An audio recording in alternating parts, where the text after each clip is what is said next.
Welcome viewers. In today's math class, we shall be solving an exponential equation.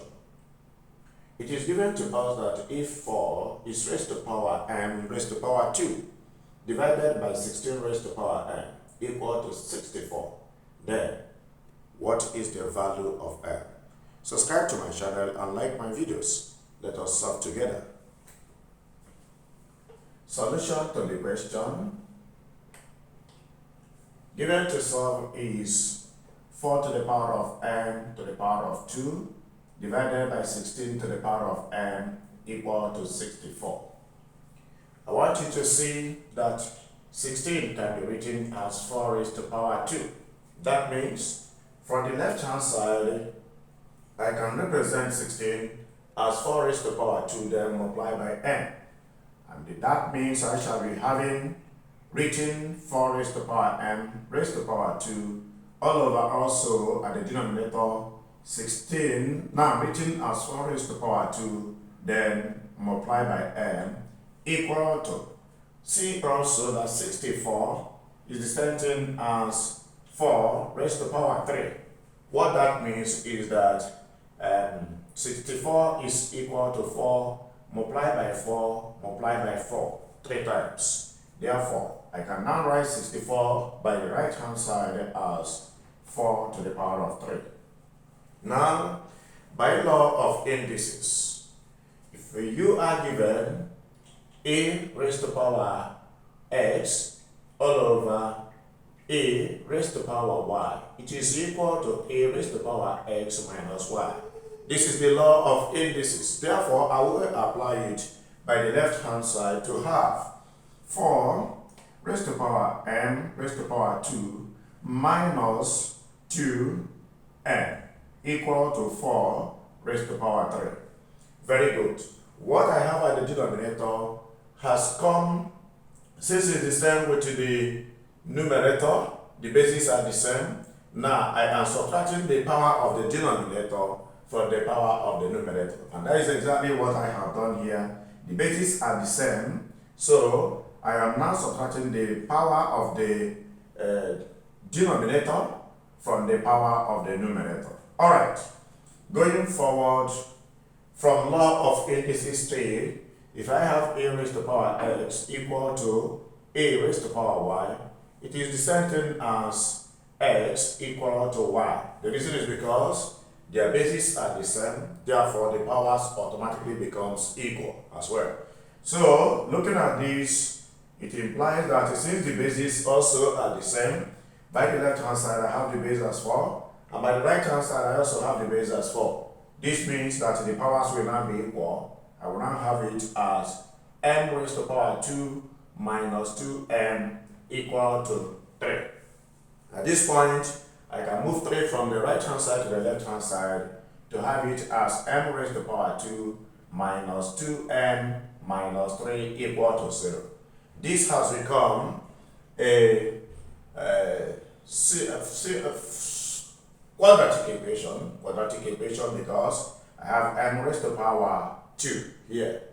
Therefore, I can now solve it using one of the methods of a quadratic equation. And at this point, we can go by factorization method. Alright, and by factorization method, what I will do, I'll look for two numbers I can multiply to get minus 3.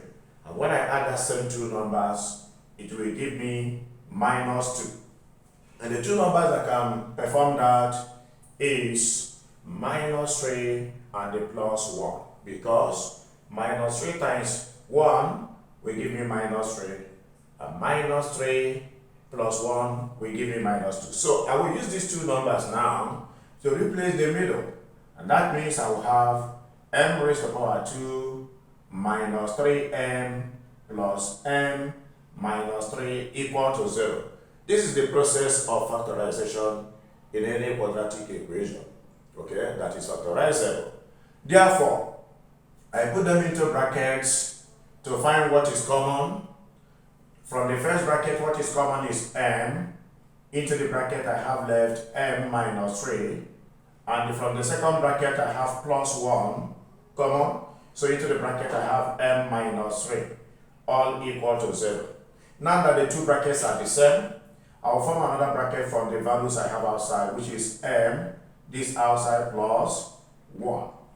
Then, taking one of the brackets here, m minus 3, everything is equal to 0. At this point, each of these two brackets is equal to 0, meaning that the first bracket is m plus 1, which is equal to 0. Therefore, m is equal to negative 1. The first value of m is out.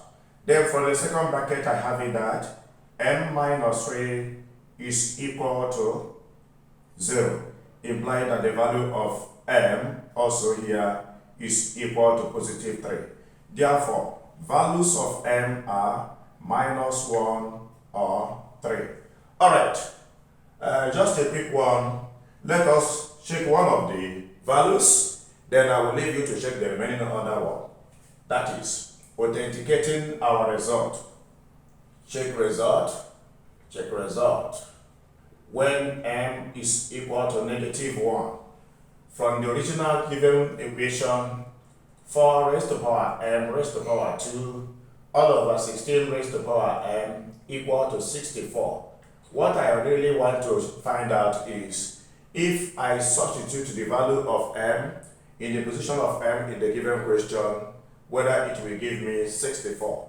Okay, that is when that the two sides of the equation will be equal. Now I have it here as 4 raised to power minus 1 raised to power 2 all over 16 raised to power minus 1. Okay, is it equal to 64? We want to find out. Therefore, from here, minus 1 raised to power 2 will give me 1. And the 4 raised to power 1 is still 4. Also here, it means 1 all over 16, that is 16 raised to power negative 1. Want to see if this left hand side will be equal to 64, as we have by the right hand side. And this means 4 divided by 1 over 16, is it equal to 64? 4, if I change division to multiplication, it becomes multiplied by 16. Is this equal to 64? Yes, because 16 multiplied by 4 will give us 64, implying that 64 is equal to 64. Authenticating the value of m equal to minus 1. I want you to check for the second value, which is equal to 3. Thank you for watching this video. Remember to subscribe to my channel and also like my videos. God bless you for watching.